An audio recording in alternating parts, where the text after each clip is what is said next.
They rolled their eyes when Ruby walked into that shop, first woman ever to wear the head mechanic badge. But when 40 trucks were about to roll straight into disaster, the one person they dismissed was the only one who could stop it. Would you trust someone everyone else doubts? The sound of Ruby's boots echoed through the cavernous depot like a challenge. Worn leather, steel-toed, scuffed at the tips. They weren't new, but they meant business. She wiped her palms on her coveralls, slung a rust-stained rag over her shoulder, and walked straight through the bay doors like she'd done it 1,000 times before. But she hadn't, not here. Oklahoma Freight and Logistics wasn't just a depot. It was a machine in itself. 47 long haulers ran through it every week, all clocked, inspected, and tuned like clockwork. The company had never hired a female mechanic, let alone put one in charge. So when Ruby Fields, 39 years old, walked into the heart of that shop as the new head mechanic, every wrench in the place paused. The silence wasn't hostile, not openly. It was heavier than that. A row of men in oil-stained uniforms stared at her without words. One leaned back on a creeper. Another tightened his jaw. Most didn't say a thing. Ruby gave a short nod, clipped her name badge onto her shirt, and went to work. "Boss lady now, huh?" a voice finally said. She turned. Duke Madsen, mid-50s, cowboy boots instead of work shoes. A veteran driver who still walked like he owned the place.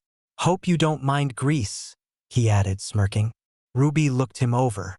"Hope you don't mind competence," she said, and moved on. Her first day was about setting the tone. She didn't bark orders. She didn't try to be everyone's friend either.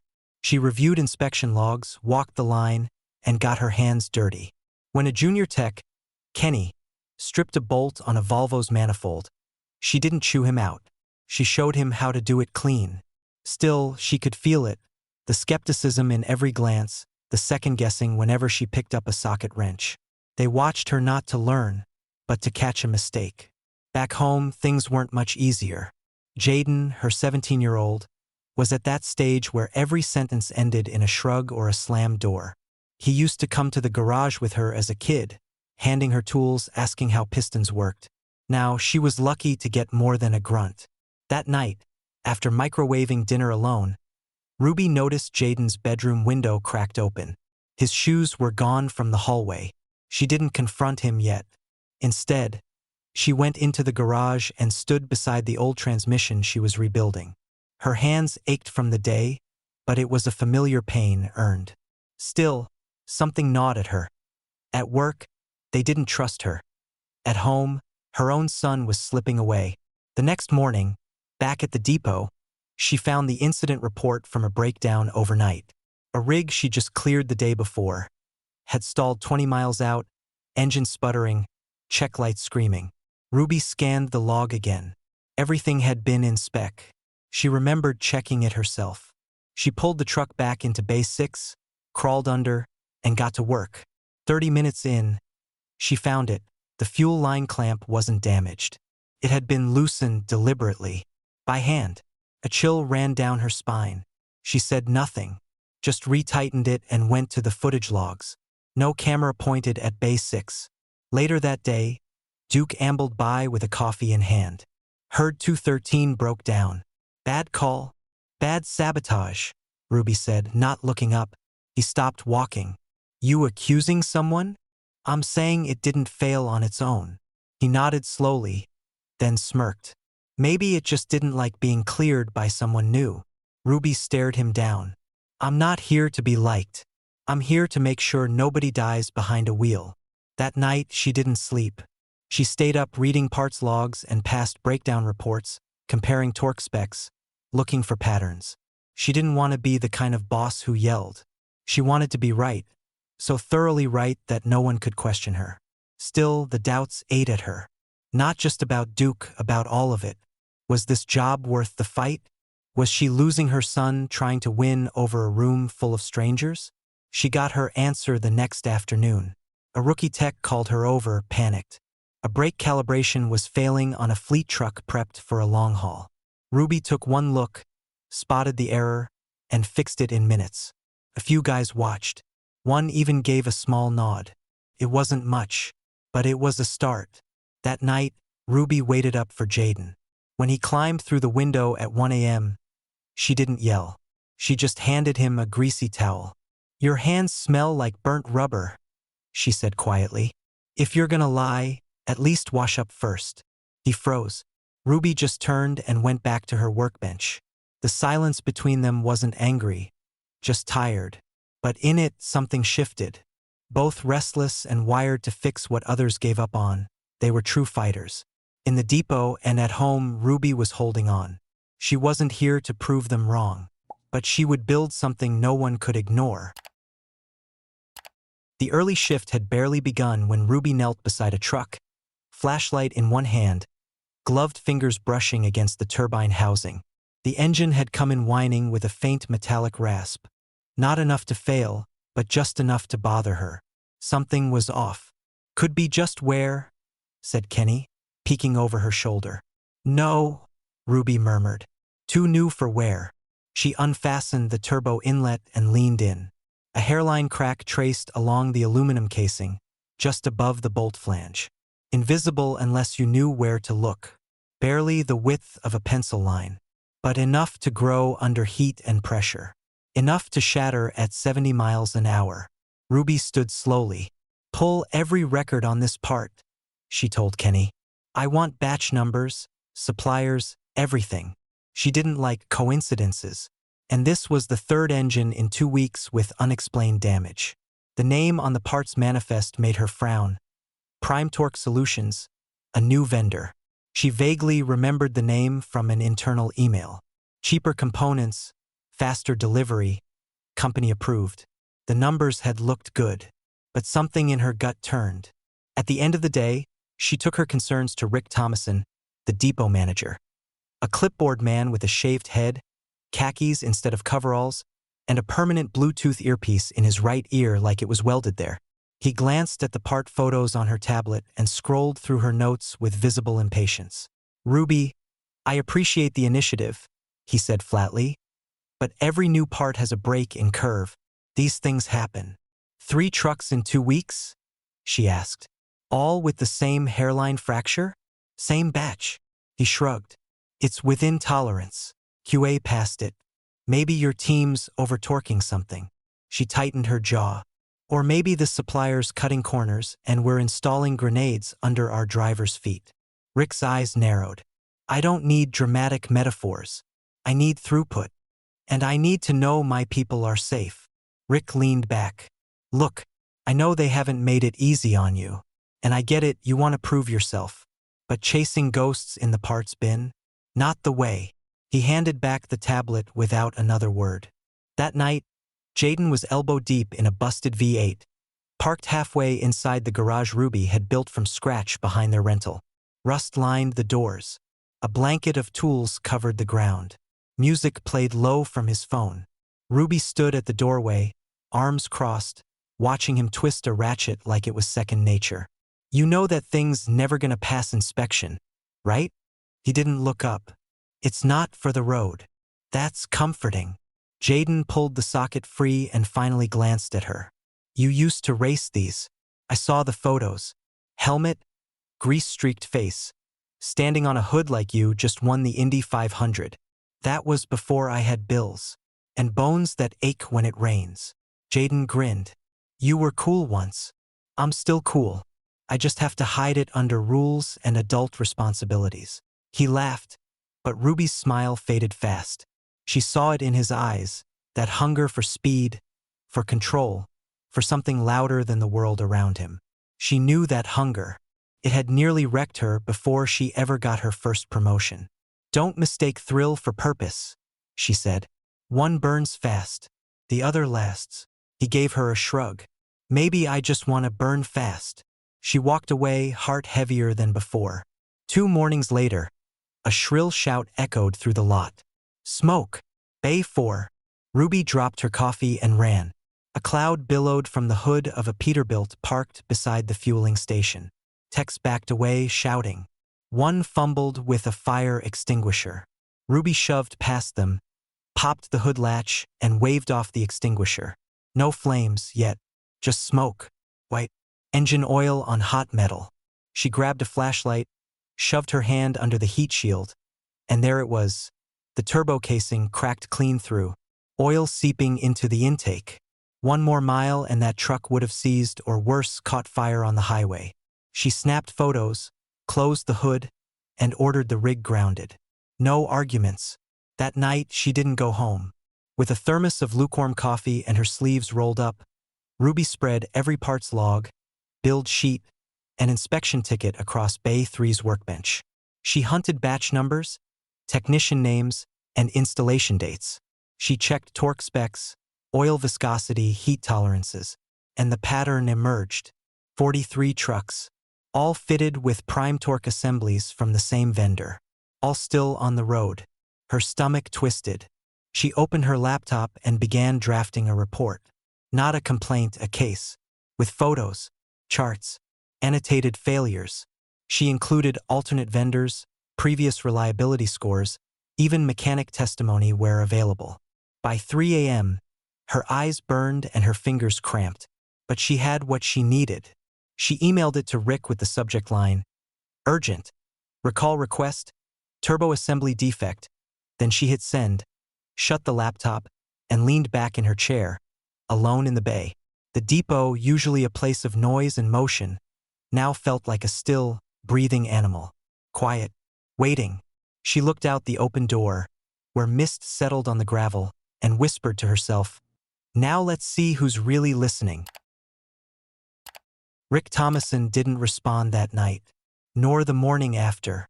Ruby waited until just after 10 a.m. before knocking on his office door, thumb drive in hand. She didn't bother with pleasantries. "I'm following up on the report." Rick barely glanced at her. Saw the email. Lot of charts. 43 trucks, Ruby said evenly. Same defective part. Same risk.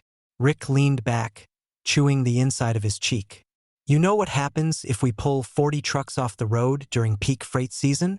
Ruby crossed her arms. "You save lives. We lose contracts. Millions in penalties. Drivers get furloughed. Corporate goes hunting for someone to blame." She stared at him. "So we do nothing?" He stood, walking toward the window overlooking the yard. "You don't get it. Prime Torque isn't just a vendor. They're a strategic partner. CO plays golf with their board. You're not just tugging at a wire, Ruby. You're pulling down the whole house." She stepped forward. "Then maybe the house needs to fall." Rick turned. "You push this, you're done. You think those guys out there will back you if we go under?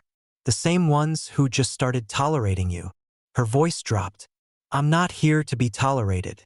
I want to keep people alive." He didn't answer. She left without another word. Outside, the Oklahoma sun baked the concrete, and Ruby's boots felt heavier than usual. She pulled off her gloves, sat on the loading dock, and stared at the trucks rolling in and out. Everyone could be the next to fail. Everyone could carry a driver who didn't make it home. She opened her contacts and scrolled. Harold Sims, retired fleet inspector, former DOT auditor, sharp as ever, and someone she once helped dodge a wrongful termination when a manager tried to bury a failed brake report. She called. "Ruby Fields," Harold answered, voice rough like gravel. "Heard you made chief. How long until they hate you?" "They already do," she said. "Can you come to Oklahoma?" There was a pause. Then, "Be there by morning." That night, Jaden didn't come home. About 2 a.m., Ruby's phone buzzed. Unknown number. She answered with a pit in her chest. "Mrs. Fields? This is Officer Langford with the Edmond PD. We've got your son, Jaden. He's okay, minor scrape on his hand. We pulled him from an illegal street race off I-35. He wasn't driving. Yet." Ruby drove in silence, headlights cutting through the night. At the station, Jaden sat on a plastic chair, hoodie up, face blank. The officer nodded her toward him. He didn't run. That's something. Ruby looked at her son. "Get in the truck." Neither of them spoke on the ride home. But instead of turning onto their street, Ruby kept driving. She pulled into the depot. Jaden looked confused. "What are we?" She cut him off. "Out." They walked into the service bay. Lights flicked on overhead. Rows of rigs stood silent like metal giants. She walked him to the engine block of a Kenworth, freshly pulled for inspection. "This," she said, pointing to the turbo assembly, "is the difference between control and chaos." Jaden said nothing. "You want speed? Power? You better understand the systems under you. You're not invincible behind a wheel. And I've spent the last month fighting to keep drivers alive because someone didn't give a damn what went into their engines." She turned to him. "I used to run too. Thought adrenaline made me free. Then I saw a kid lose control on a corner. Burned alive because a bolt cracked under pressure." Jaden's eyes flicked down. "I'm not trying to kill your dream," she said. "I'm trying to keep you breathing long enough to build it right." He didn't answer, but he listened. The next morning, Harold Sims arrived just after dawn. Pressed slacks, cane in one hand, leather binder in the other. "Place hasn't changed," he said, squinting. "Still smells like fear and diesel." They got to work. Ruby walked him through the data. Batch codes, part failures, thermal fatigue under load. Harold examined every detail, asked questions, cross-checked supplier certifications.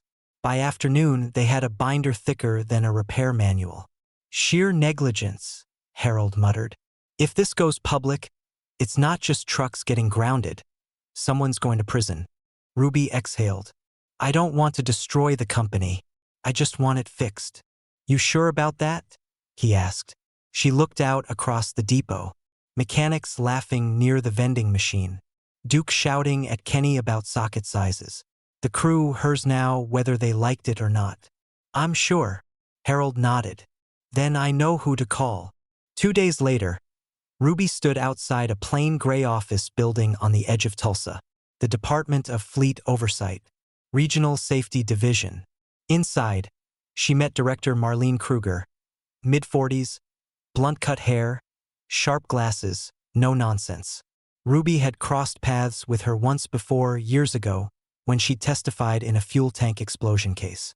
Ruby handed her the binder. "You know what happens if I act on this," Marlene said. "You're going to burn bridges."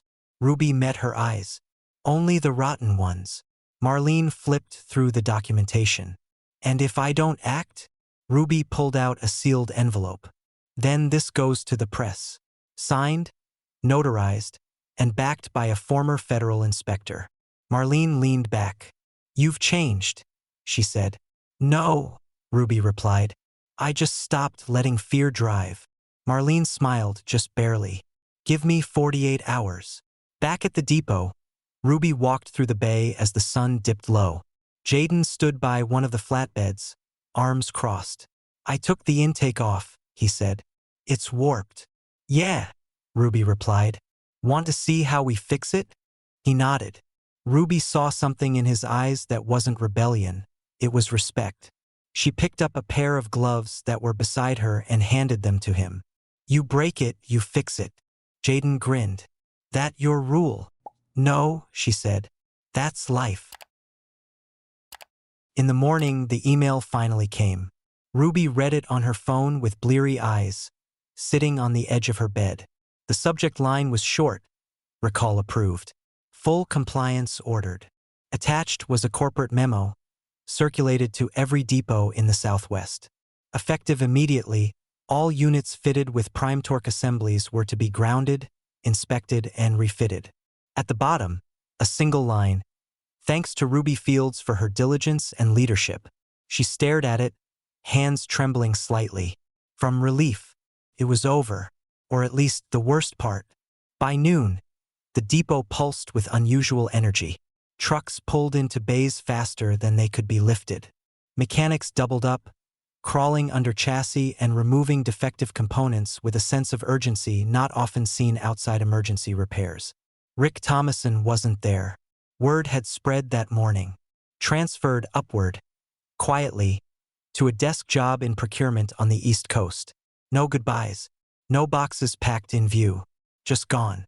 Kenny wandered into Ruby's office holding a tablet. "Hey, do you want me to handle the batch confirmations? Or you still want to double-check 'em first?" She looked up, then smiled. "You tell me, Kenny." You think you've got it? He blinked. Yeah, I think I do. Then I trust you. He grinned and walked out taller than he came in. Duke Madsen was another story. He hadn't said much since the recall began. Kept to himself. Worked hard. Efficient. Professional. That afternoon, Ruby passed him near Bay 2. He nodded once. Nothing flashy. But he added, "Good call on those turbos." Ruby paused. "That a compliment?" He smirked. "Don't get used to it." She laughed. Noted. That evening, Ruby found Jaden in the garage again. This time elbow-deep in cleaning rags and neatly organized tools. "I got a call," she said. "From HR." Jaden looked up, brow raised. "They've got an opening in the apprentice program. You'd start next Monday. They know who you are, and they still want to give you a shot. I told them you'd show up hungry to learn. The rest is up to you." Jaden stared at the floor. "So, I'd get paid to wrench. Paid to wrench right. And learn systems. Hydraulics. Diagnostics. The works." He sat on the workbench, silent. Then, "Can I still work on my own car?" Ruby nodded. "If you build it right. No shortcuts. No races in alleys. No tuning with junk off message boards." Jaden exhaled. "Okay, I'll do it." "Good," she said, tossing him the shop keys. "Then you're waking up at 6 a.m. like the rest of us." 3 weeks later, a flatbed rolled into the depot parking lot with a rusted-out shell of a 1989 Camaro chained to its back. The frame was dented, paint stripped, one wheel missing entirely. Jaden stood by the loading dock, eyes wide. "Where did you find it?" "Your old scrapyard," Ruby said. "Still had your fingerprints on it." "You bought it." "I traded a week of Saturday shifts and half a transmission rebuild," she said. "Figured it was worth it." Jaden turned to her, speechless. "You get to build it," Ruby added. "But this time by the book." He nodded slowly, emotion in his throat. "Thanks, Mom." "Don't thank me yet," she said. "You're doing the body work." As summer turned to fall, the depot changed. The jokes softened. The questions became collaborative.